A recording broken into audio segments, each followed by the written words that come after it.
तो यहाँ पर अनालागढ़ से आपको खबर बता रहे थे, जहां पर दशहरा ग्राउंड में एक ब्लास्ट हुआ है। हालांकि कार्रवाई इस पर जारी है। बहरहाल आगे बढ़ेंगे खबरों में। खबर बिलासपुर से, जहां बीजेपी अध्यक्ष जेपी नड्डा ने भाजपा नेताओं के साथ बैठक की।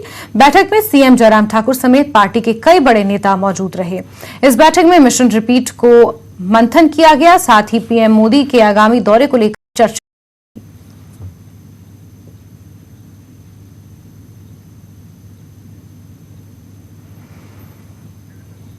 वहीं पीएम मोदी की बिलासपुर रैली को लेकर बीजेपी अध्यक्ष जेपी नड्डा ने लुहणू मैदान में चल रही तैयारियों का जायजा लिया।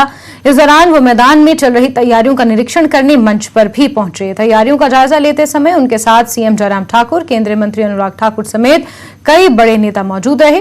पीएम मोदी की 5 अक्टूबर को लुहणू मैदान में रैली है, जिसको लेकर वायुसेना के हेलीकॉप्टर से भी यहां निगरानी रखी जा रही है। हमारे राष्ट्रीय अध्यक्ष श्री जेपी नड्डा जी ये प्रोजेक्ट यहाँ आया है और देश के प्रधानमंत्री श्री नरेंद्र भाई मोदी जी ने इसको मंजूरी देकर मैं समझता हूँ कि हम सब लोगों के लिए एक बहुत बड़ा गिफ्ट, बहुत बड़ा संदेश जो है वो हम सबको दिया है। एक भव्य रैली का यहाँ आयोजन किया जा रहा है। मैं पार्टी की तरफ से, लोगों की तरफ से मैं देश के प्रधानमंत्री श्री नरेंद्र भाई मोदी जी का बहुत बहुत धन्यवाद। और ये कितना महत्वपूर्ण प्रोजेक्ट है कि राष्ट्रीय अध्यक्ष ही खुद इसको मॉनिटर कर रहे हैं, छोटी छोटी बातों को ध्यान में रखते हुए डायरेक्शन दे रहे हैं ताकि कोई भी किसी तरह की कमी यहाँ ना रहे।